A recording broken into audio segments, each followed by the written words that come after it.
ಎಲ್ರಿಗೂ ನಮಸ್ಕಾರ. Welcome to Bhat talks with Pranav Bhat.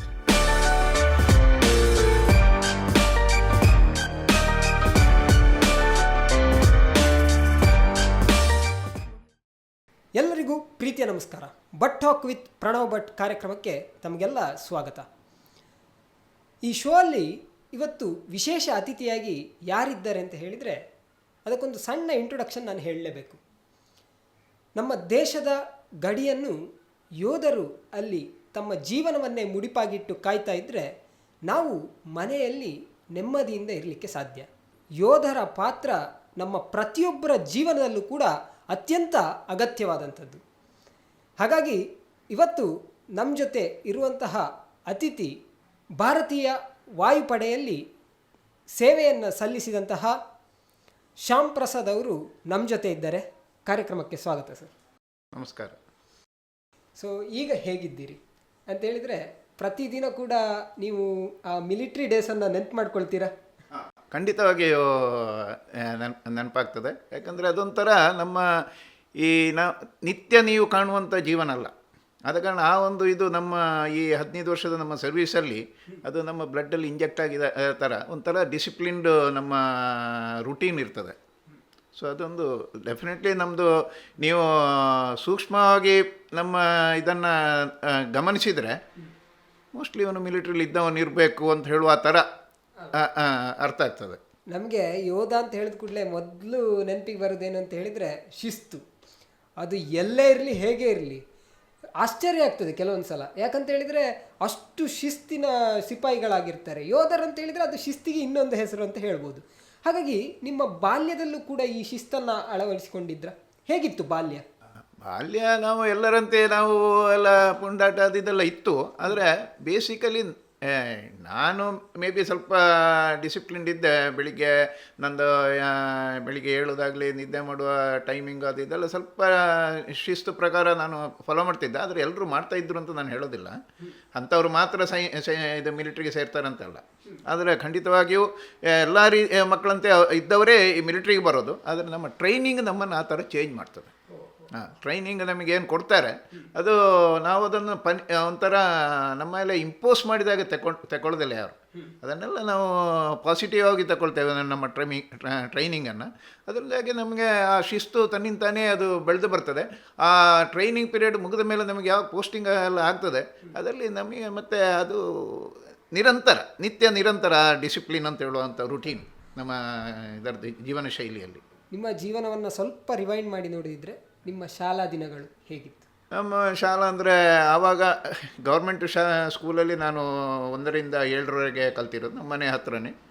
ಹಾಗೆ ಅದು ಆವಾಗಿನ ಈ ಶಾಲಾ ಗೌರ್ಮೆಂಟ್ ಶಾಲಾ ಸ್ಟ್ಯಾಂಡರ್ಡು ಖಂಡಿತವಾಗಿ ನಾವು ಹೇಳಲೇಬೇಕು. ಅದು ಈಗಿಂತ ಎಷ್ಟೋ ಹೆಚ್ಚು ಚೆನ್ನಾಗಿತ್ತು. ಮತ್ತು ಪ್ರೈವೇಟ್ ಸ್ಕೂಲ್ಗಳು ಬಹಳ ಕಡಿಮೆ ಆವಾಗ. ಯಾಕಿತ್ತು ಅಂದರೆ ಅಫ್ಕೋರ್ಸ್ ನಮ್ಮ ಪಾಪ್ಯುಲೇಷನು ಕಡಿಮೆ ಇತ್ತು ಅಂತ ಹೇಳ್ಬೋದು. ಮತ್ತೊಂದು ಇದರದ್ದು ಸ್ಟ್ಯಾಂಡರ್ಡು ಚೆನ್ನಾಗಿತ್ತು. ಟೀಚರ್ಸು ಬೇಕಾದಷ್ಟು ಇದ್ದರು. ಎಲ್ಲ ಕ್ಲಾಸಿಗೂ ಒಬ್ಬೊಬ್ಬರಾಗೆ ಟೀಚರ್ಸು ಇದ್ದರು ಆ ಟೈಮಲ್ಲಿ.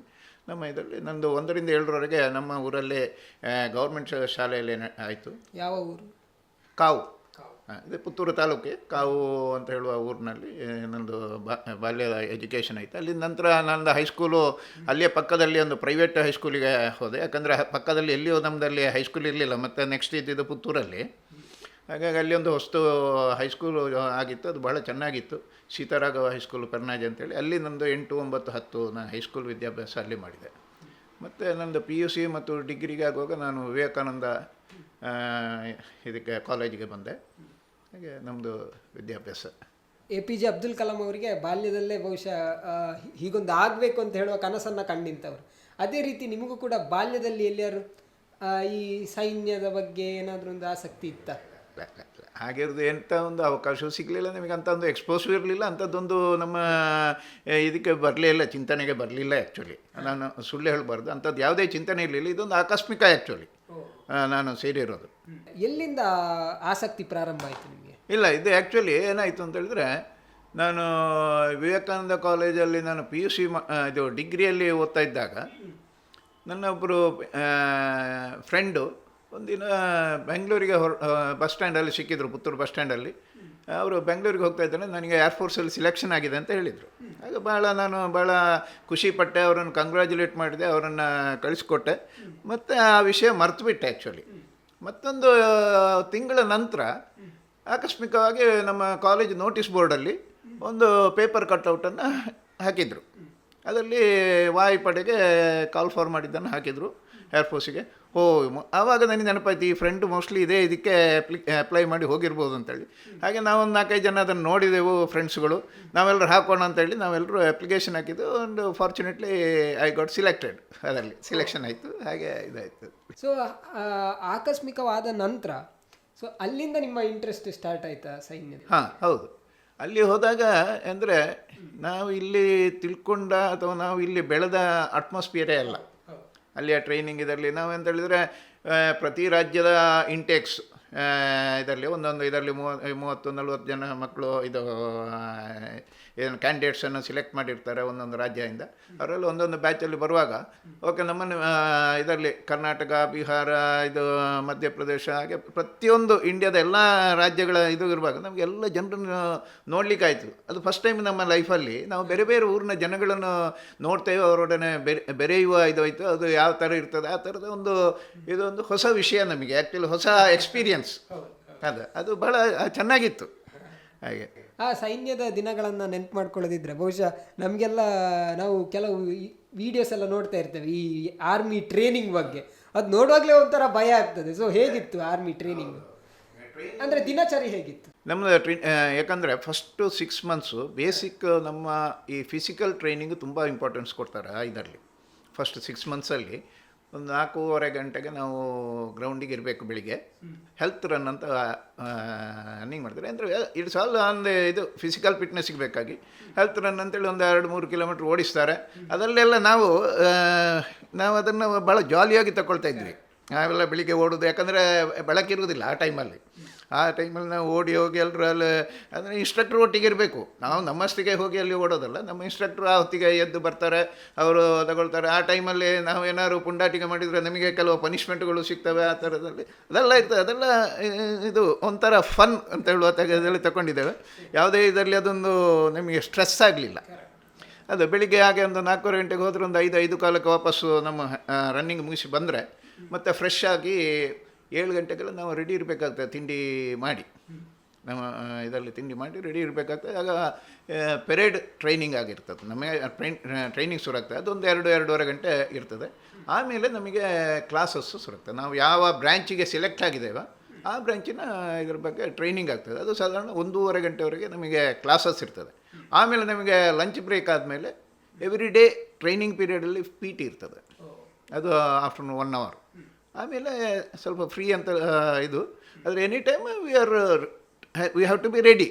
ಆ ಥರ ತುಂಬ ಸ್ಟ್ರಿಕ್ಟ್ ಅಂತ ಹೇಳೋಕ್ಕಿಂತ ಅದನ್ನು ಒಳ್ಳೆಯ ರೀತಿಯಲ್ಲಿ ತಗೊಂಡ್ರೆ ಹೌದು, ಅದು ನಾವು ತೆಕ್ಕೊಳ್ಳೋ ರೀತಿಯಲ್ಲಿ ಉಂಟು. ನಾವು ನಮ್ಮ ಮೇಲೆ ಇಂಪೋಸ್ ಮಾಡಿದ್ದಾರೆ, ಇದು ಹೇಗೆ ಮಾಡೋದು ಆ ಥರ ಎಲ್ಲ. ಇದು ಪಾರ್ಟ್ ಆಫ್ ಟ್ರೈನಿಂಗು. ನಾವು ಇದಕ್ಕೆ ಅಂತ ಹೇಳೋದು, ನಾವು ಪಾಸಿಟಿವಿಟಿ ನಮ್ಮ ಮೈಂಡಲ್ಲಿ ಇದ್ದರೆ ಇದೆಲ್ಲ ಭಾಳ ಚೆನ್ನಾಗಿರ್ತದೆ. ಮತ್ತು ಅದರಲ್ಲಿ ಏನಾದರೂ ಒಂದು ನಮಗೆ ಎಂದರೆ ಒಂಥರ ತಮಾಷೆ ಇದೆಲ್ಲ ತಗೊಳ್ಳಿಕ್ಕೆ ಆಗ್ತದೆ. ಎಲ್ಲ ಊರಿನವ್ರು ಇರುವಾಗ ಏನಾದರೂ ಒಬ್ಬೊಬ್ಬರು ಏನಾದರೂ ಒಂದು ಇದು ಮಾಡ್ತಾರೆ. ಆಗ ಯಾವುದು ನಮಗೆ ಮನಸ್ಸಿಗೆ ಅನಿಸೋದಿಲ್ಲ. ಯಾಕೆಂದರೆ ಪ್ರಾಯ ಆ ಥರದ್ದು, ನಮ್ಮ ವಯಸ್ಸು ಆ ಥರದ್ದು. ಆದಾಗ ಎಲ್ಲವನ್ನು ನಮಗೆ ಒಂದು ಜಾಲಿಯಾಗಿ ತಗೊಳ್ಳಿಕ್ಕೆ ಆಗ್ತದೆ. ವಾಯುಪಡೆ ಬಗ್ಗೆ ನಿಮ್ಮ ಅನಿಸಿಕೆ ಏನು? ನಮ್ಮ ಭಾರತೀಯ ವಾಯುಪಡೆ ಬಗ್ಗೆ ಬಹಳ ಒಳ್ಳೆ ಇದಿದೆ. ನಮ್ಮದು ವಾಯುಪಡೆ one of the best in the world ಅಂತ ಹೇಳ್ಬೋದು. ಈಗಾಗಲೇ ನಾವು ರೀಸೆಂಟ್ಲಿ ನಮ್ಮ ಇದರಲ್ಲಿದ್ದಾಗ ಪಾಕಿಸ್ತಾನದ F-16 ಹೊಡೆದಿರೋದು ನಮ್ಮ ಓಲ್ಡ್ ಇದರಲ್ಲಿ ವಿಮಾನದಲ್ಲಿ. ಸೊ ಆದ ಕಾರಣ ನಮ್ಮ ವಾಯುಪಡೆಯ ಎಲ್ಲ ಇದು ಏರ್ಮ್ಯಾನ್ ಆಗಲಿ ಅಥವಾ ಆಫೀಸರ್ಸ್ ಆಗಲಿ ಎಲ್ಲರೂ ಬಹಳ ಕ್ವಾಲಿಫೈಡ್ ಮತ್ತು ಬಹಳ technically they are very efficient. So ನಮ್ಮ ವಾಯುಪಡೆ ಟ್ರೈನಿಂಗ್ ಆಗಲಿ ಅದರ ಎಫಿಷಿಯನ್ಸಿ ಬಗ್ಗೆ ಯಾವುದೇ ರೀತಿಯ ಇದಿಲ್ಲ. ಯಾಕೆ ಅಂತ ಹೇಳಿದರೆ ಹಿಂದೆ ಹೇಗಿತ್ತು ಈಗ ಹಾಗಿಲ್ಲ ಅಂತ, ಸಂಪೂರ್ಣ ಬದಲಾಗಿದೆ ಅಂತ. ಹೌದು, ಹಿಂದೆ ಇದ್ದಾಗ ಈಗ ಇಲ್ಲ ಅಂತ ಹೇಳಿದರೆ ಅದೇ ಪಡೆ, ಎಲ್ಲವೂ ಅದೇ. ಹೇಗೆ ಇದಾಗಿದೆ ಅಂತ ಹೇಳಿದರೆ ಅದನ್ನು ಇದು ಮಾಡುವ ಜನ ಬೇರೆ ಅಂತ ಅಷ್ಟೇ. ಸೊ ಹಾಗೆ ಅದನ್ನೇ ನಾನು ಆಗ ಹೇಳಿರೋದು, ಈ ಸರ್ಕಾರ ಹೇಗಿರ್ತದೋ ಹಾಗೆ ಇರ್ತದೆ. ಈಗ ಯಾವುದೇ ಟೈಮಲ್ಲಿ ನಮಗೆ ಟೈಮ್ ಕೊಡಿ, ನಾವು ಈ ಯಾವುದೇ ವೈರಿಯನ್ನು ಹೊಡಿ ಮಾಡ್ತೇವೆ ಅಂತ ಹೇಳಿ ಓಪನ್ ಆಗಿ ನಮ್ಮ ಜನರಲ್ಲಿ ಹೇಳಿದ ಉದಾಹರಣೆಗಳಿವೆ. ಆ ರೀತಿಯ ಪ್ರೋತ್ಸಾಹ ಅವರಿಗೆ ಅಥವಾ ಆ ರೀತಿಯ ಒಂದು ಡೈರೆಕ್ಷನ್ ಕೊಡಬೇಕು. ಅದು ಇದುವರೆಗೆ ಇರ್ತಿರಲಿಲ್ಲ. ಇವಾಗ ಒಂದು 10 ವರ್ಷದಿಂದ ನಮಗೆ ಆ ಬದಲಾವಣೆಯನ್ನು ನಾವು ಕಾಣ್ತಾ ಇದ್ದೇವೆ. ಆ ಬದಲಾವಣೆಯಲ್ಲಿ ನಮಗೇನಾಗಿದೆ ಅಂತಂದರೆ ನಮ್ಮ ಆತ್ಮಸ್ಥೈರ್ಯ ಇನ್ನೂ ಹೆಚ್ಚಾಗ್ತದೆ. ನಮಗೆ ನಮ್ಮನ್ನು ಸಪೋರ್ಟ್ ಮಾಡೋರು ಅಲ್ಲ,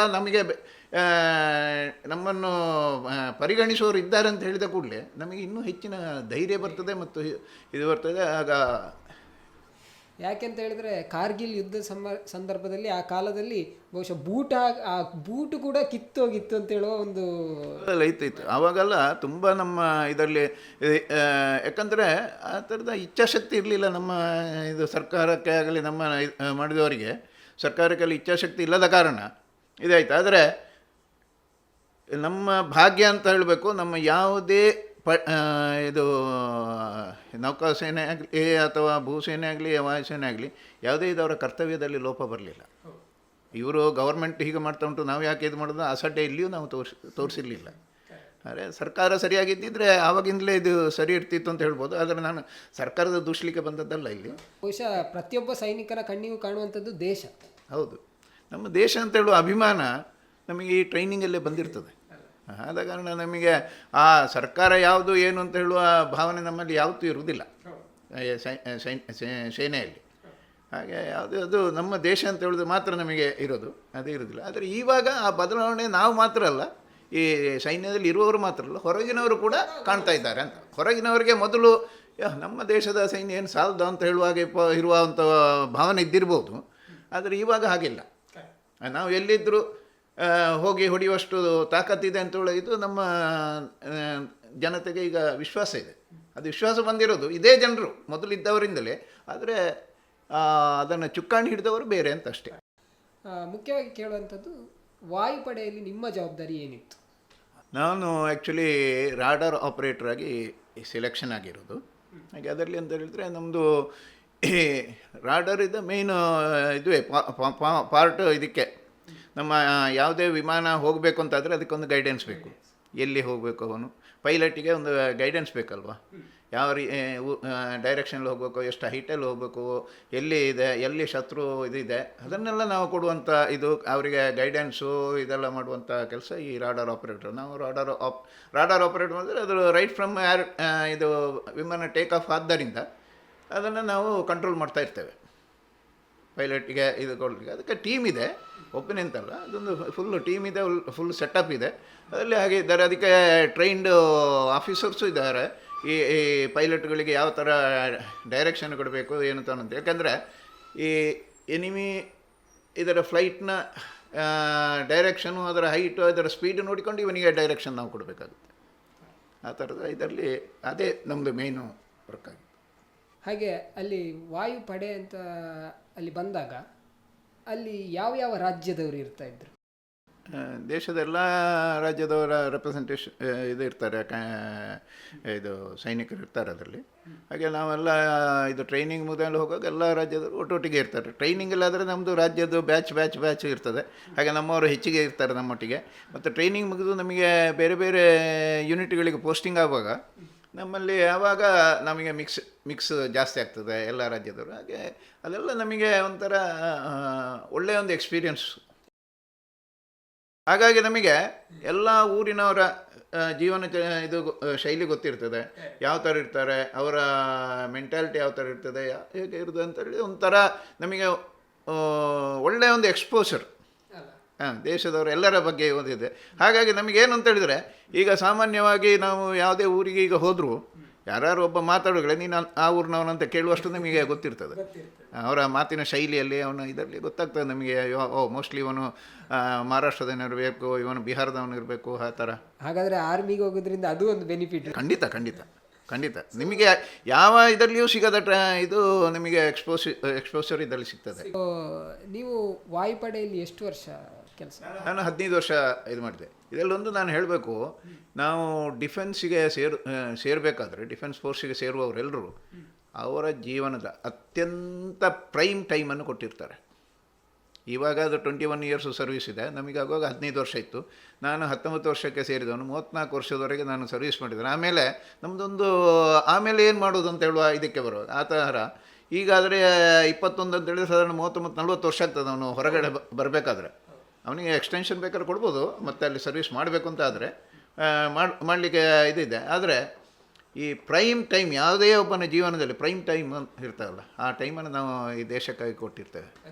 ಸೊ ಅದು ಯಾಕೆ ನಾನು ಇದನ್ನು ಇಲ್ಲಿ ಇನ್ಸಿಸ್ಟ್ ಮಾಡಿ ಹೇಳಿದೆ ಅಂತ ಹೇಳಿದರೆ, ನಾವು ಬಂದ ಮೇಲೆ, ನಾವು ಹೊರಗಡೆ ಬಂದ ಮೇಲೆ ಖಂಡಿತವಾಗಿ ನಮ್ಮನ್ನು ಗುರುತಿಸಿ ನಮಗೆ ಜೀವನದ ಒಂದು ಎಸ್ಟಾಬ್ಲಿಷ್ಮೆಂಟಿಗೆ ಎಲ್ಲ ರೀತಿಯ ಸಹಕಾರ ಗೌರ್ಮೆಂಟ್ ಆಗಲಿ ಬಾಕಿದವರು ಕೊಡಬೇಕು. ಯಾಕಂತ ಹೇಳಿದ್ರೆ ದೇಶಕ್ಕಾಗಿ ಸಮರ್ಪಣೆ ಮಾಡಿ. ಹೌದು, ಯಾಕಂದರೆ ನಮ್ಮ ಇದರಲ್ಲಿ ಇಲ್ಲ ಇದ್ರೆ ಡಿಗ್ರಿ ಮಾಡಿ ಬೇರೆ ಕೆಲಸಕ್ಕೆ ಅದಕ್ಕಾದ್ರೂ ನಿಮಗೆ ಸೇರಿ ನಮ್ಮ ಇದು ಆಗಿರ್ತದಲ್ವ, ಮಾಡ್ಬೋದು. ಇದ ಮೇಲೆ ಬಂದ ಮೇಲೆ ನಾವು ಟೋಟಲಿ ಫ್ರೆಶ್ ಈ ಊರಿಗೆ ಏನು ಮಾಡೋದಪ್ಪ ಇನ್ನು ಅಂತೇಳಿ ಬ್ಲ್ಯಾಂಕ್ ಇರ್ತೇವೆ ಅಂತ, ಟೋಟಲಿ ಬ್ಲ್ಯಾಂಕು. ನಾವು ಏನು ಮಾಡೋದು ಇನ್ನು ಜೀವನದಲ್ಲಿ ಅಂತ ಹೇಳುವಾಗ ಇದು ಬರುವಾಗಾದರೆ ನಮಗೆ ಆವಾಗ ಒಂದು ಮದುವೆ ಆಗಿರ್ತದೆ ಅಥವಾ ಮಕ್ಕಳಾಗಿರ್ತದೆ. ಈ ಸಂದರ್ಭದಲ್ಲಿ ನಾವು ಒಂದು ಯೋಚನೆಗೆ ಹೋಗಬೇಕಾದ ಪರಿಸ್ಥಿತಿ ಬರ್ತದೆ. ಆದ ಕಾರಣ ಅದು ಆಟೋಮೆಟಿಕ್ಕಾಗಿ ನಮ್ಮ ಜೀವನವನ್ನು ತಗೊಂಡು ಹೋಗುವಂಥ ಇದು ಗೌರ್ಮೆಂಟ್ ಮಾಡಬೇಕು. ಆ್ಯಕ್ಚುಲಿ ಸರ್ವಿಸ್ ಬಿಟ್ಟವರಿಗೆ ಈ ಕೂಡಲೇ ಈ ಥರದೊಂದು ರಿಹ್ಯಾಬಿಲಿಟೇಷನ್ ಆಗಬೇಕು ಏನಾದರೂ ಅಂತ ಹೇಳಿ ನನ್ನದು. ಹಾಗೆ ಮನುಷ್ಯನಿಗೆ ನೆನಪುಗಳು ಅಂತ ಹೇಳುವಂಥದ್ದು ಯಾವತ್ತೂ ಕಾಡ್ತಾ ಇರುವಂಥದ್ದು. ಹಾಗೆ ನಿಮಗೆ ಯಾವ ನೆನಪು ಅತ್ಯಂತ ಕಾಡುವಂಥದ್ದು ಅಲ್ಲಿ? ಯಾವುದೇ ಆಗಿರ್ಬೋದು, ಅದು ಭಯದ ವಾತಾವರಣ ಆಗಿರ್ಬೋದು ಅಥವಾ ಯಾವುದೇ ಒಂದು ಯಾವ ನೆನಪು ಹೆಚ್ಚು ನೆನಪಿರುವಂಥ ಇದು ಅಂತೇಳಿ ಭಯ ಅಂತ ಯಾವುದೂ ಇಲ್ಲ. ಆದರೆ ಒಂಥರ ತಮಾಷೆಯಾಗಿ ತಗೊಳ್ಬೋದೋ ಏನೋ ಗೊತ್ತಿಲ್ಲ. ಈಗ ಸರ್ವೀಸಿಗೆ ನಾವು ಫಸ್ಟ್ ಜಾಯ್ನ್ ಆಗುವಾಗ ಟ್ರೈನಿಂಗಿಗೆ ಸೇರಬೇಕಾದ್ರೆ ಆವಾಗಿನೊಂದು ಸ್ಟೈಲಲ್ಲಿ ಎಲ್ಲ ಕೂದಲು ಹೆಚ್ಚು ಉದ್ದ ಬಿಟ್ಟು ಹೋಗ್ತಾಯಿದ್ರು. ಹಾಗೆ ನಾವು ಹೋದ ಕೂಡಲೇ ಅಲ್ಲಿ ಟ್ರೈನಿಂಗಿಗೆ ಹೋದ ಕೂಡಲೇ ಫಸ್ಟ್ ಹೇರ್ ಕಟ್ ಮಾಡಿಸ್ತಾರೆ ಅವರ ಸ್ಟೈಲಿಂದು. ಅದು ನಾವು ನಮ್ಮ ಈ ವ್ಯಂಗ್ಯವಾಗಿ ಮಾತಾಡಿದ್ರೆ ಚಪಾತಿ ಕಟ್ ಅಂತ ಹೇಳ್ತಾರೆ ಆಯ್ತಲ್ಲ. ಅದು ಮಾಡಬೇಕಾದ್ರೆ ಅದೇನಾಗ್ತದೆ ಅಂದರೆ ಕ್ಯೂ ಅಲ್ಲಿ ನಿಂತು ಹೋದಾಗೆ ಒಬ್ಬೊಬ್ಬರನ್ನೇ ಮಾಡಿಸ್ತಾರೆ. ಅವರು ಅಲ್ಲಿಗೆ ಬರ್ಸಿ ಬಾರ್ ಬಂದು ಮಾಡ್ತಾರೆ. ಅದು ನೋಡುವಾಗ ನಾವು ನಮ್ಮಿಂದ ಮುಂದಿನವರನ್ನು ಮಾಡುವಾಗ ನಾವು ನಗಾಡ್ತಾ ಇರ್ತೇವೆ, ಮತ್ತು ನಮ್ಮಿಂದು ಅದೇ ಸಿಚುವೇಶನ್. ಅದೊಂದು ಭಾಳ ಒಂದು ಕೆಲವರು ಭಾಳ ಬೇಸರ ಪಟ್ಟಿದ್ದಾರೆ ಆ ಟೈಮಲ್ಲಿ. ಎಷ್ಟು ನಾವು ಚೆನ್ನಾಗಿ ಬೆಳೆಸಿದ್ದು ಅದೊಂದು ಥರ ವಿಶೇಷವಾಗಿ ನನಗೆ ನೆನಪುಳಿಯುವಂಥ ಒಂದು ಘಟನೆ. ಮತ್ತು ಎಲ್ಲ ಲೈಫಲ್ಲಿ ಇದಿರ್ತದೆ ಕೆಲವು ಹೀಗೆ. ಬಟ್ ಟೋಟಲಿ ನೋಡಿದರೆ ನಾವು ಏರ್ಫೋರ್ಸಲ್ಲಿ ನಾನು ನೋಡಿದರೆ ಭಾಳ ಎಂಜಾಯಬಲ್ ಲೈಫ್. ನಿಮ್ಮದು ಅಂದರೆ ಕೆಲಸ ಆಫೀಸಲ್ಲೇ ಇರ್ತಿತ್ತು ಅಥವಾ ಹೇಗೆ? ಫೀಲ್ಡಲ್ಲಿ ಇಲ್ಲ, ನನ್ನ ಟ್ರೇಡಲ್ಲಿ ಫೀಲ್ಡಲ್ಲಿಲ್ಲ, ರಾಡರ್ ಯೂನಿಟ್ಸ್ ಇರ್ತಿತ್ತು. ಆ ರಾಡರ್ ಯೂನಿಟಲ್ಲಿ ನನಗೆ ಕೆಲಸ ಇದ್ದಿದ್ದೆಲ್ಲ. ಅಲ್ಲಿ ಹೇಗಿತ್ತು ಅದನ್ನೊಂದು? ನಮಗೆ ಅದನ್ನು ಆಪ್ರೇಟ್ ಮಾಡಲಿಕ್ಕೆ, ಇದು ಕಂಪ್ಯೂಟರ್ಸ್ ಆಪ್ರೇಟ್ ಮಾಡಲಿಕ್ಕೆ, ಅಂದರೆ ರಾಡರೆಲ್ಲ ನಾವು ಕೂತ್ಕೊಂಡೇ ಆಪ್ರೇಟ್ ಮಾಡಲಿಕ್ಕೆ ಇದ್ದಿದ್ದು. ಅದೆಲ್ಲ ಅದನ್ನು ಈ ಸ್ಟ್ಯಾಟ್ಸ್ ತೆಗೊಳ್ಳಿಕ್ಕೆ. ಈಗ ವಿಮಾನ ಹೋಗೋದನ್ನು ನಮಗೆ ಗೊತ್ತಾಗಬೇಕಲ್ಲ ಎಲ್ಲಿದೆ ಅದು ಏನು ತಾನು ಅಂತೇಳಿ, ಅದೆಲ್ಲ ತಗೊಳ್ಳಿಕ್ಕೆಲ್ಲ ಆಗಿರುವ ಇದಲ್ಲ. ಹಾಗೆ ನಮ್ಮದೆಲ್ಲ ರೂಮಿನೊಳಗೆ ಕೂತ್ಕೊಂಡೇ ಕೆಲಸ ಇದ್ದಿದ್ದು. ಯಾವುದು ನಾವು ಇದಕ್ಕೆ ಫೀಲ್ಡಿಗೆ ಹೋಗ್ಲಿಕ್ಕೆ ಇರಲಿಲ್ಲ. ಇದಿಲ್ಲ. ಇನ್ನೊಂದು ವಿಷಯಕ್ಕೆ ಬರೋದಾದರೆ, ಈಗ ನೀವಾಗ ಹೇಳ್ತಾ ಇದ್ದಾಗೆ ಈ ಎಕ್ಸ್ ಆರ್ಮಿಗಳಿಗೆ ಏನು ಮಾಡ್ಬೋದು ಅಂದರೆ ಅವರೀಗ ಒಂದು ದೇಶ ಸೇವೆಯನ್ನು ಮಾಡಿ ಬಂದ ನಂತರ ಅವರನ್ನು ಯಾವ ರೀತಿ ಟ್ರೀಟ್ ಮಾಡಬೇಕು? ಇವಾಗ ನಾನು ಹೇಳ್ತೇನೆ, ನಾನು ಸೇರಿದ ಟೈಮಲ್ಲಿ ಆ್ಯಕ್ಚುಲಿ ಊರಲ್ಲೆಲ್ಲ ಮಿಲಿಟ್ರಿ ಸರ್ವಿಸ್ ಅಂದರೆ ಏನು ಅಂತೇಳಿದರೆ ಹೆಚ್ಚಿನವರಿಗೆ ಅದರ ಸಂಗತಿ ಗೊತ್ತಿಲ್ಲ. ಅವರೆಲ್ಲ ಅದರ ಬಗ್ಗೆ ಇನ್ನೋಸೆನ್ಸ್ ಆ್ಯಕ್ಚುಲಿ ಇನ್ನೋಸೆನ್ಸಿ ಎಲ್ಲ ಇತ್ತು. ಯಾರಿಗೂ ಏನೂ ಗೊತ್ತಿಲ್ಲ. ಅವ ಮಿಲಿಟ್ರಿಗೆ ಹೋಗ್ತಾನೆ, ಮಿಲಿಟ್ರಿ ಅಂತ ಒಂದು ಅಷ್ಟೇ ಬಿಟ್ಟರೆ ಅದರಲ್ಲಿ ಏರ್ಫೋರ್ಸ್ ಏನು, ನೇವಿ ಏನು, ಆರ್ಮಿ ಏನು ಅಂತ ಏನು ಯಾರಿಗೂ ಗೊತ್ತಿಲ್ಲ ಆ್ಯಕ್ಚುಲಿ. ನಾವು ಬಿಟ್ಟು ಬರುವ ಟೈಮಲ್ಲಿಯೂ ಅಂಥ ಒಂದು ಇದು ಇಲ್ಲಿ ಈ ಊರಲ್ಲಿಲ್ಲ. ಆದರೆ ನಾರ್ತ್ ಇಂಡಿಯಾದಲ್ಲಿ ಅದರ ಬಗ್ಗೆ ಮಿಲಿಟ್ರಿ ಬಗ್ಗೆ ಹೆಚ್ಚಿನ ಜನರಿಗೆ ಅದರ ತಿಳುವಳಿಕೆ ಇತ್ತು, ಎಲ್ಲೋ ಇತ್ತು. ಯಾಕಂತ ಹೇಳಿದರೆ ಅವರು ಯುದ್ಧವನ್ನು ನೋಡಿದವರು. ಹಾಗೆ ಅವರಿಗೆ ಈ ಮಿಲಿಟ್ರಿ ಯಾಕೆ ಬೇಕು, ಅವರದ್ದು ಏನು ನಮಗೆ ಸರ್ವೀಸು ಅಂತೇಳಿ ಅದರ ಅಗತ್ಯತೆ ಏನು ಅಂತೇಳಿದ್ರೆ ಎಲ್ಲ ಅವ್ರಿಗೆ ಗೊತ್ತಿದೆ. ನಮ್ಮ ಇಂಪಾರ್ಟೆನ್ಸ್ ಅವ್ರಿಗೆ ಗೊತ್ತಿತ್ತು. ಆದರೆ ಇಲ್ಲಿಯವರಿಗೆ, ಈ ಸೌತ್ ಇಂಡಿಯಾದವರಿಗೆ ಹೆಚ್ಚಿನವರಿಗೆ ಅದರ ಅನುಭವ ಇಲ್ಲ. ಹಾಗಾಗಿ ನಮ್ಮನ್ನು ಅಂಥ ಒಂದು ಯಾವುದೇ ರೆಕಗ್ನಿಷನ್ ಇರಲಿಲ್ಲ ನಮಗೆ. ಆದರೆ ಇತ್ತೀಚೆಗೆ ತುಂಬ ಬದಲಾವಣೆ ಬಂದಿದೆ. ಈಗೊಂದು 10 ವರ್ಷದಿಂದ ಭಾಳ ಇದಿದ್ದಾರೆ. ಇದು ಹೆಚ್ಚಿನ ಸಂಘ ಸಂಸ್ಥೆಗಳು ನಮ್ಮನ್ನು ಕರೆದು ನಮ್ಮನ್ನು ರೆಕಗ್ನೈಸ್ ಮಾಡ್ತಾರೆ, ನಮ್ಮನ್ನು ಆನರ್ ಮಾಡ್ತಾರೆ. ನಮ್ಮಿಂದ ಏನಾದ್ರು ಒಂದು ಹೀಗೆ ಶಾಲೆಗಳಿಗೆ ಅಲ್ಲಿಗೆಲ್ಲ ಕರೆಸಿ ಮಕ್ಕಳಿಗೆ ಸ್ವಲ್ಪ ಈಗಿನ ಮಕ್ಕಳಿಗೆ ಸ್ವಲ್ಪ ಏನಾದರೂ ಒಂದು ಹೇಳಲಿಕ್ಕೆ ಇದು ಮಾಡ್ತಾರೆ. ಅದೆಲ್ಲ ಒಂದು ಒಳ್ಳೆಯ ಟ್ರೆಂಡ್ ಅಂತ ನನಗೆ ತಿಳ್ಕೊಂಡಿದ್ದೇನೆ. ಹಾಗೆ ಒಂದು ನಮ್ಮ ಸರ್ವಿಸ್ ಬಿಟ್ಟು ಬಂದ ಮೇಲೆ ಇವಾಗ ಒಂದು ಸ್ವಲ್ಪ ರೆಕಗ್ನಿಷನ್ನು ನಿಮಗೆ ಸಿಗಲಿಕ್ಕೆ ಶುರುವಾಗಿದೆ. ಹೌದು.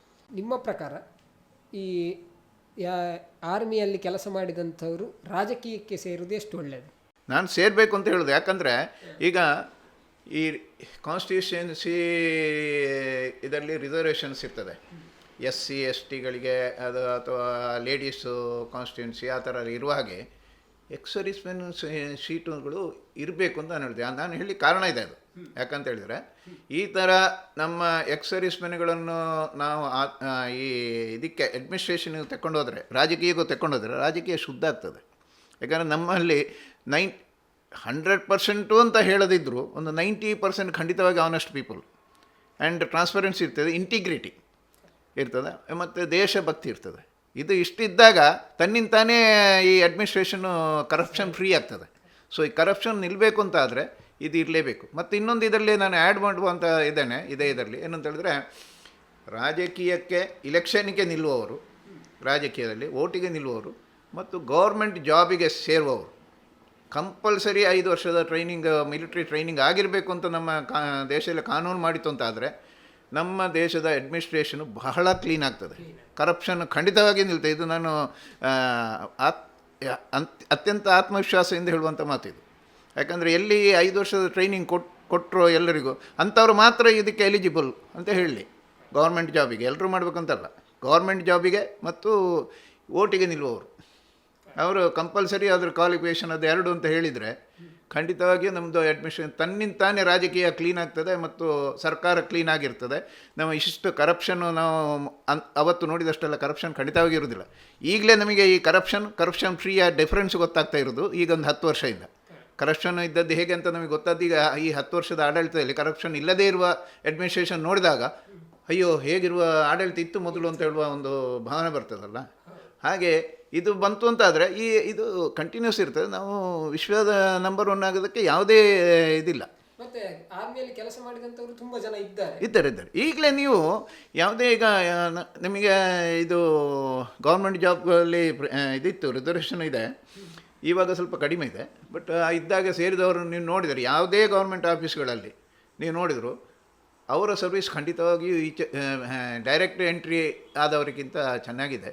ಅವ್ರದ್ದು ಪೀಪಲ್ ಫ್ರೆಂಡ್ಲಿ ಮತ್ತೊಂದು ಫಾಸ್ಟ್, ಜನರಿಗೆ ಸ್ಪಂದನೆ ಬಹಳ ಸ್ಪೀಡಲ್ಲಿ ಆಗ್ತದೆ. ದೇಶದ ಮೇಲೆ ಒಂದು ಹೌದು ಮತ್ತು ಯಾರನ್ನು ಕಾಯಿಸುವ ಇದು ಪಂಚಾಯತಿಗಿಲ್ಲ. ಅದರಲ್ಲಿ ಯಾರು ಬಂದರೆ ಅವರ ಕೆಲಸ ಫಸ್ಟ್ ಮುಗಿಸೋದು, ಅದನ್ನು ಪೆಂಡಿಂಗ್ ಇಡೋದು, ನೀನು ನಾಳೆ ಬಾ ನಾಡಿದ್ದು ಬಾ ಅಂತ ಹೇಳೋ ಪ್ರಶ್ನೆ ಇಲ್ಲ. ಇದು ನಾನೇ ನೋಡಿದ್ದೇನೆ ಹೇಗೆ ಮಾಡ್ತಾರೆ ಅಂತೇಳಿ, ಅದನ್ನು ನೋಡಿ ಹೇಳ್ತಾ ಇರೋದು. ಅಂದರೆ ಎಕ್ಸರ್ವಿಸ್ಮೆನ್ಗಳು ಈಗ ಬ್ಯಾಂಕಲ್ಲಿದ್ದಾರೆ, ಈ ಗೌರ್ಮೆಂಟ್ ಆಫೀಸ್ಗಳಲ್ಲಿದ್ದಾರೆ, ಎಲ್ಲ ಇದರಲ್ಲಿ ಪ್ರತಿಯೊಬ್ಬರು ಇರುವವರು ಸಾಧಾರಣ ಎಲ್ಲರೂ ಅಂತ ಹೇಳ್ಬೋದು ಕ್ಲೀನ್ ಹ್ಯಾಂಡ್ಸ್, ಯಾರು ಕರಪ್ಷನ್ ಇಲ್ಲ. ಈಗ ಎಷ್ಟೋ ಜನ ಪಂಚಾಯತ್ ಲೆವೆಲಲ್ಲಿ PDO ಅಲ್ಲಾದವರು ಇದ್ದಾರೆ, ನಮ್ಮ ಇದರಲ್ಲಿ ಪೊಲೀಸ್ ಡಿಪಾರ್ಟ್ಮೆಂಟಲ್ಲಿ ಇರುವವರು ಇದ್ದಾರೆ, DIG ರ್ಯಾಂಕಲ್ಲೆಲ್ಲ ಕೂಡ ಇದ್ದಾರೆ, SI ಇದು ಇನ್ಸ್ಪೆಕ್ಟರ್ DOSP ಎಲ್ಲ ಆದವರು ಇದ್ದಾರೆ, ಎಲ್ಲ ಕ್ಲೀನ್ ಆಗಿದ್ದಾರೆ. ಅದನ್ನ ಅಡ್ಮಿನಿಸ್ಟ್ರೇಷನ್ ತನ್ನಿತಾನೇ ಕ್ಲೀನ್ ಆಗ್ತದೆ ಅಂತವ್ರನ್ನ ತಗೊಂಡ್ರೆ ಅಂತ ಹೇಳೋದು ನಾನು. ಮತ್ತೆ ಆರ್ಮಿಯಲ್ಲಿ ಕೆಲಸ ಮಾಡಿದಂಥವ್ರು ತುಂಬ ಜನ ಇದ್ದಾರೆ.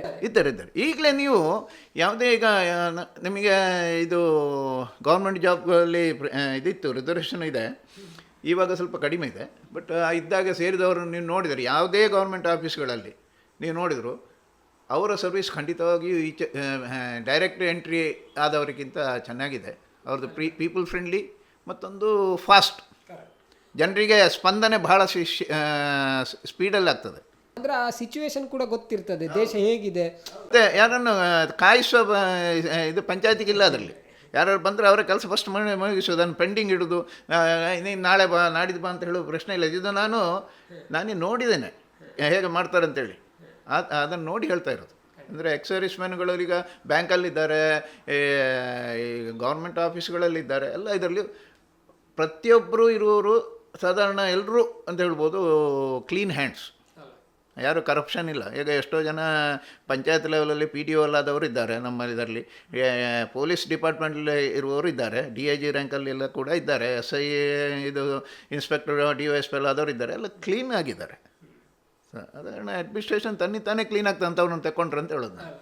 ಹಾಗೆ ಇನ್ನೊಂದು ಎಂತಂತ ಹೇಳಿದರೆ, ನಮ್ಮಲ್ಲಿ ಆರ್ಮಿಗೆ ಸೇರೋದು ಅಂತ ಹೇಳಿದರೆ ಈ ದಕ್ಷಿಣ ಕನ್ನಡದಲ್ಲಿ ಸ್ವಲ್ಪ ನೀವು ಹೇಳಿದಾಗೆ ಹಿಂದೇಟು ಹಾಕ್ತಾರೆ. ಯಾಕಂತ ಹೇಳಿದ್ರೆ ಅದರಲ್ಲೂ ಎಸ್ಪೆಷಲಿ ತಂದೆ ತಾಯಿಗಳು ಸ್ವಲ್ಪ ಹೆದರಿಕೆ ಇರ್ತದೆ, ನಂಗೆ ಇರೋದು ಒಬ್ಬರೇ ಮಗು ಆಗಿರ್ಬೋದು, ಅದನ್ನು ನಾವು ಆರ್ಮಿಗೆ ಕಳಿಸೋದು ಹೇಗೆ ಅಂತ. ಸೊ ನಿಮ್ಮ ಫ್ಯಾಮಿಲಿ ಕೂಡ ಹೇಗಿತ್ತು ಅಂದರೆ ಕಳಿಸಿದ್ರು? ಇಲ್ಲ ನಮಗೆ ಆ ಥರದ ಒಂದು ಪ್ರಾಬ್ಲಮ್ ಬರಲಿಲ್ಲ. ಆದರೆ ನೀವು ಹೇಳಿದ ಇದು ಚಿಂತನೆ ಇರ್ತದೆ ಎಲ್ಲ ಪೇರೆಂಟ್ಸ್. ಆದರೆ ನಾನು ಹೇಳೋದು ಇಷ್ಟೇ, ಜೀವ ನಮ್ಮ ಕೈಯಲ್ಲಿಲ್ಲ. ಅಷ್ಟೊಂದು ನೀವು ಆರ್ಮಿಗೆ ಸೇರಿಯೇ ಸಾಯಬೇಕು ಅಂತಿಲ್ಲ. ಸಾಯಿದ್ರೆ ಎಲ್ಲಿಯೋ ಈಗ ಎಷ್ಟೋ ಜನ ಅಕಾಲಿಕ ಮೃತ್ಯು ಆಗ್ತದೆ ಇಲ್ಲಿ. ಸೊ ಅದಕ್ಕೇನು ಮಾಡೋಕ್ಕಾಗತ್ತೆ? ಏನು ಮಾಡೋಕ್ಕಾಗಲ್ಲ. ಅಷ್ಟೊಂದು ಅಟ್ಲೀಸ್ಟು ಇಂಥ ಸಂದರ್ಭದಲ್ಲಿ ಇವತ್ತು ದೇಶ ಸೇವೆ ಮಾಡಿದ್ದಾನೆ ಅಂತ ಹೇಳೋ ಒಂದು ಹೆಮ್ಮೆ ನಮಗಿರ್ತದೆ, ಊರಿನವ್ರಿಗಿರ್ತದೆ, ಎಲ್ಲರಿಗಿರ್ತದೆ. ಹಾಗೆ ಈಗ ನಾವು ಎಷ್ಟೋ ಜನ ಜೀವಂತ ಬರಲಿಲ್ವ? ಹಾಗೆ ಅದೆಲ್ಲ ಆ್ಯಕ್ಚುಲಿ ಅದೆಲ್ಲ ತುಂಬ ಸಂಕುಚಿತ ಮನೋಭಾವನೆ ಅಂತ ಹೇಳ್ಬೋದು. ನಾನು ಹೇಳೋದು ಅದು ಅಂಥದ್ದಕ್ಕೆ ನಾವು ಪ್ರೋತ್ಸಾಹ ಕೊಡಬಾರ್ದು ಅಂಥ ಚಿಂತನೆಗೆ. ಎಲ್ಲರೂ ಮುಕ್ತವಾಗಿ ಸೇರಬೇಕು ಅಂತ ಹೇಳೋದು ನಾನು. ಯಾರಿಗೆಲ್ಲ ಅವಕಾಶ ಇದೆ ಖಂಡಿತವಾಗಿ ಅವರು ಸೇರಬೇಕು ಆರ್ಮಿಗೆ, ದೇಶ ಸೇವೆ ಮಾಡಬೇಕು. ದೇಶ ಸೇವೆ ಮಾಡಿದರೆ ನಮ್ಮ ಬದುಕೇನು ಮತ್ತೆ. ಈಗ ಅಲ್ಲಿ ಆರ್ಮಿ ಬಿಟ್ಟ ಮೇಲೆ ನಿಮ್ಮದು ಅಂದರೆ ಲೈಫ್ ಹೇಗಿದೆ? ಈಗಲೂ ಹೇಗಾಗ್ತದೆ ಅಂತ ಹೇಳಿದರೆ, ನಮ್ಮ ದೇಶದ ಬಗ್ಗೆ ಯಾರಾದರೂ ನೆಗೆಟಿವ್ ಮಾತಾಡಿದರೆ ಅಥವಾ ಏನಾದರೂ ಹೊರಗಡೆಯಿಂದ ಯಾರು ಏನಾದರೂ ನಮ್ಮ ದೇಶದ ಬಗ್ಗೆ ಹೇಳಿದರೆ ಇವಾಗಲೂ ನಮ್ಮ ರಕ್ತ ಕುದೀತದೆ. ಯಾಕಂದರೆ ಇರುವುದನ್ನಲ್ಲ ಇಲ್ಲದನ್ನು ಹೇಳುವಾಗ, ಇರುವುದನ್ನು ಹೇಳುವಾಗಲೂ ಬೇಸರ ಆಗ್ತದೆ. ಯಾರು ಏನಾದ್ರು ನಮ್ಮ ದೇಶದಲ್ಲಿ ಸ್ವಲ್ಪ, ಈಗ ನಾವು 100% ಪರ್ಫೆಕ್ಟ್ ಅಲ್ಲ ನಮ್ಮ ದೇಶದಲ್ಲಿ, ಎಷ್ಟೋ ನ್ಯೂನತೆಗಳಿವೆ, ಅದೆಲ್ಲ ಇಂಪ್ರೂವ್ ಆಗಬೇಕು, ಆಗ್ತಾ ಉಂಟು. ಅದನ್ನೆಲ್ಲ ಯಾರು ಈಗ ಪಾಯಿಂಟ್ ಔಟ್ ಮಾಡಿದರೆ ಎಸ್ ನಮಗೆ ಬೇಸರ ಆಗ್ತದೆ, ಹೌದು ನಾವು ಇನ್ನೂ ಇಂಪ್ರೂವ್ ಆಗಬೇಕು ಅದರಲ್ಲೆಲ್ಲ ಅಂತೇಳಿ. ಆದರೆ ನಮ್ಮ ದೇಶದಲ್ಲಿ ಅಥವಾ ಹೊರಗಡೆ ಹೋಗಿ ನಮ್ಮ ದೇಶದ ಬಗ್ಗೆ ಬಹಳ ಕೀಳಾಗಿ ಮಾತಾಡಿದರೆ ಎಲ್ಲಿಲ್ಲದ ಸಿಟ್ಟು ಬರ್ತದೆ, ಬ್ಲಡ್ ಕುದೀತದೆ. ಮತ್ತೊಂದು ನಾವೇನು ಮಾಡಬೇಕಂತಾರೆ, ಈಗ ನಮ್ಮ ಮನೆಯ ಸುದ್ದಿ ನಾವು ಹೊರಗಡೆ ಎಲ್ಲ ಹೇಳೋದು, ನಾವು ಎಷ್ಟು ಆಗ್ತದೆ ನಾವು ಸರಿ ಮಾಡಲಿಕ್ಕೆ ಪ್ರಯತ್ನ ಮಾಡಬೇಕು ಅದನ್ನು, ಅಲ್ವಾ? ಹಾಗೆ ಅದನ್ನು ಇದು ಮಾಡಬೇಕು. ಹಾಗೆ ಹೊರಗಡೆ ಹೋಗಿ ಹೇಳೋದು ದೇಶಭಕ್ತ ಅಲ್ಲ.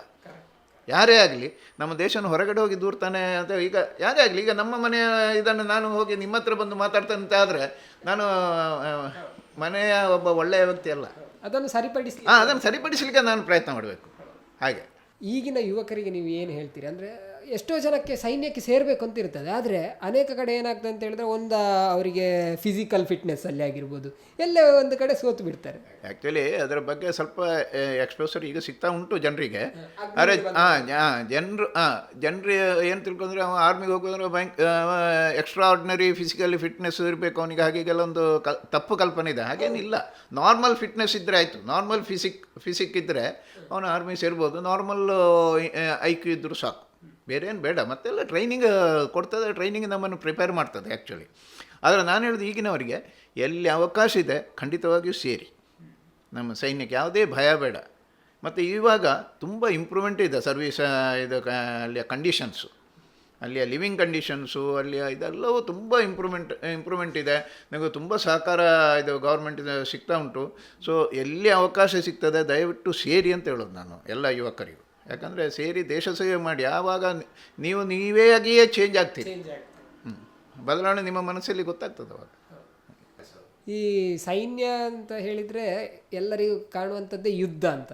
ಆದರೆ ಯುದ್ಧ ಮಾತ್ರ ಅಲ್ಲ, ಬೇರೆ ಕೆಲಸ ಕೂಡ ಅಲ್ಲಿ ಇದೆ ಅಂತ ಹೇಳ್ಬೋದಾ? ಯಾವುದೆಲ್ಲ ಇದೆ ಅಂತಂದರೆ ಅಲ್ಲ, ಎಲ್ಲ ನಮ್ಮ ಈಗ ನೀವು ಯಾವುದೇ ಇದರಲ್ಲಿ ನೋಡಿದ್ರು ಸೈನ್ಯವನ್ನು ಕರೆದ್ರು ಅಂತ ಹೇಳ್ತಾರೆ. ಈಗ ನೆರೆ ಬಂದರು ಸೈನ್ಯವನ್ನು ಕರೆದ್ರು, ಆಯಿತಾ?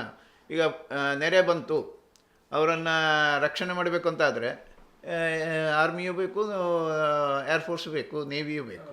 ಆ ಮೂರು ಪಡೆಗಳು ಸೇರಿದರೆ ಆಗ್ತದೆ. ಅವರಿಗೆ ಫುಡ್ ಪ್ಯಾಕೆಟ್ ಅವರಿಗೆ ಡ್ರಾಪ್ ಮಾಡಬೇಕು, ವಿಮಾನ ಬೇಕು, ಹೆಲಿಕಾಪ್ಟರ್ಸ್ ಬೇಕು, ಎಲ್ಲ ಇದು ಹಾಗೆ ಎಲ್ಲ ಇದರಲ್ಲಿ ಇದೆ. ಅಥವಾ ಈಗ ನೀವು ಹೇಳಿದಾಗ ಯಾವುದೇ ಅವಘಡಗಳು, ಈಗ ಲ್ಯಾಂಡ್ ಸ್ಲೈಡ್ ಆಯಿತು, ಎಲ್ಲ ಟ್ರ್ಯಾಪ್ ಆಯಿತು ಜನರು, ಅಥವಾ ಏನೋ ಒಂದು ಇದರಲ್ಲಿ ಬೋರ್ವೆಲ್ಲೆಲ್ಲ ಸಿಕ್ಕೋಯ್ತು, ಅಥವಾ ಈಗ ರೀಸೆಂಟ್ಲಿ ನಾವು ಹೌದು ಹಾಗೆಲ್ಲ ಸಂದರ್ಭದಲ್ಲಿ ಇವರಿಗೆ ಸ್ಪೆಷಲ್ ಟ್ರೈನಿಂಗಿನವರು ಇರ್ತಾರೆ ಅದರಲ್ಲಿ ಅಂಥದ್ದಲ್ಲಿ. ಅದೆಲ್ಲ ಯೂಸ್ ಆಗ್ತದೆ, ಇದೆಲ್ಲ ಆಗ್ತದೆ. ಹಾಗೆ ಅಂದರೆ ಬಹುಶಃ ನೀವು ಆರ್ಮಿಗೆ ಸೇರಬೇಕು ಅಂತಾದರೆ ಬರೀ ಯುದ್ಧವೇ ಮಾಡಬೇಕು ಅಂತಿಲ್ಲ, ಅದರಲ್ಲೇ ಬೇರೆ ಬೇರೆ ಸೆಕ್ಟರ್ಗಳಿದೆ. ಇದೆ ಅಲ್ಲ, ಅಲ್ಲೇ ಈಗ ಇಲ್ಲಿಯ ಜನರಿಗೆ ಅದೊಂದು ಥರದ ಒಂದು ತಲೆ ಇದರಲ್ಲಿ ಇರದೆ ಅಂತ ಹೇಳಿದ್ರೆ ಅವಾಗ ಗನ್ ಹಿಡ್ಕೊಂಡು ಹೋಗೋದಂತ ಅಲ್ಲ. ಯುದ್ಧ ಅಂತ ಹೇಳಿದ್ರೆ ಗನ್ ಹಿಡ್ಕೊಂಡು ಹೋಗೋದಲ್ಲ. ಹಾಗೆ ಯುದ್ಧ ಈಗ ಎಷ್ಟೋ ಮುಂದುವರೆದಿದೆ. ಹಾಗೆ ನಮ್ಮ ಜನರಿಗೆ ಇನ್ನೂ ಅದೇ ಇದರಲ್ಲಿ ಇರಲಿಕ್ಕೂ ಸಾಕು ಕೆಲವರು. ಆದರೆ ಹೆಚ್ಚಿನವರಿಗೆ ಅದು ಗೊತ್ತಿದೆ ಇವಾಗ ಯುದ್ಧ ಅಂದರೆ ಏನು ಅಂತೇಳಿ. ಗನ್ ಹಿಡ್ಕೊಂಡು ಹೋಗೋದೇ ಯುದ್ಧ ಅಲ್ಲ ಈಗ. ಸೊ ಈಗೆಲ್ಲ ಎಲ್ಲವೂ ಡೆವಲಪ್ಡ್ ಇದು. ಹಾಗೆ ಯುದ್ಧ ಯಾವ ಥರದಲ್ಲಿಯೂ ಆಗ್ಬೋದು. ಹಿಂದೆ ದೇಶ ವಿರೋಧಿ ಚಟುವಟಿಕೆಗಳಿಗೆ ಏನಾಗ್ತಿತ್ತು, ಈಗ ಕಡಿಮೆ ಆಗ್ತಾ ಇದೆ ಅಂತ ಅನ್ನಿಸ್ತಾ ಇದೆ. ಅದೇ ಅದು ಕ್ಲಿಯರ್. ಈ 10 ವರ್ಷದ ಅಡ್ಮಿನಿಸ್ಟ್ರೇಷನ್ನ ಪ್ರಭಾವ. ನಾವು ಕರಪ್ಷನ್ ತುಂಬ ಕಡಿಮೆ ನೋಡ್ತಾ ಇದ್ದೇವೆ. ಈ ಥರದ ದೇಶದ್ರೋಹಿಗಳು ಇವರಿಗೆ ಅವರಿಗೆ ದೇ ಆರ್ ಅಕೌಂಟೇಬಲ್ ಅಂತ ಹೇಳುವಾಗ, ಯಾಕಂದರೆ ಅವರಿಗೆ ಈಗ ಈಗ ಹೌದೌದು ಹಾಗಿರುವವರೆಲ್ಲ ಈಗ ಸ್ವಲ್ಪ ಹೆದರಿಕೆ ಕೂತಿದೆ ಅವರಿಗೆ, ಅಂಥವರಿಗೆಲ್ಲ. ಹಾಗೆ ಅಂಥದ್ದೆಲ್ಲ ಕಡಿಮೆ ಆಗಿದೆ ಆಟೋಮೆಟಿಕಲಿ. ನೀವು ಯಾವಾಗ ಶಿಕ್ಷೆ ಕೊಡಲಿಕ್ಕೆ ಶುರು ಮಾಡ್ತೀರೋ ಅಂಥದ್ದು ಆಟೋಮೆಟಿಕಲಿ ಕಡಿಮೆ ಆಗ್ತದೆ. ನೀವು ಯಾವುದೇ ಕಳ್ಳನನ್ನು ಹಿಡಿಯುವುದಿಲ್ಲ ಅಂತಾದರೆ ಕಳ್ಳತನ ಜಾಸ್ತಿ ಆಗ್ತದೆ ನೋಡಿ. ಆ ಕಳ್ಳನನ್ನು ಹಿಡಿದು ನೀವು ಶಿಕ್ಷೆ ಕೊಡ್ತೀರಂತಾದರೆ ಅವನು ಸ್ವಲ್ಪ ಯೋಚಿಸ್ತಾನೆ ಕಳ್ಳತನ ಮಾಡೋದು ಹೇಗಪ್ಪ ಅಂತ. ಹಾಗೆ ಬಹುಶಃ ಇನ್ನಷ್ಟು ಯುವಕರು ಪ್ರತಿಯೊಬ್ಬರು ಕೂಡ ನಮ್ಮ ಊರಿಂದ ಕೂಡ ಇನ್ನಷ್ಟು ಜನ ಬಹುಶಃ ಆರ್ಮಿಗೆ ಸೇರಬೇಕು. ನಾನು ಹೇಳಿದೆ ಈಗಿನ ಅಗ್ನಿಪಥ್ ಇದು ಸ್ಕೀಮ್ ಭಾಳ ಚೆನ್ನಾಗಿ ಉಂಟು. ಅದರ ಬಗ್ಗೆ ಬಹಳಷ್ಟು ಇದು ಅಪಪ್ರಚಾರ ನಡೀತಾ ಇದ್ದರು. ನಾನು ಹೇಳ್ತೇನೆ ಭಾಳ ಒಳ್ಳೆಯದು ಅಂತ. ಈ 5 ವರ್ಷ 4 ವರ್ಷದ ಟ್ರೈನಿಂಗ್ ಆಗಿ ಬರುವ ಎಲ್ಲರೂ ಒಂಥರ ಮೋಲ್ಡ್ ಆಗಿರ್ತಾರೆ, ಚೇಂಜ್ ಆಗಿರ್ತಾರೆ.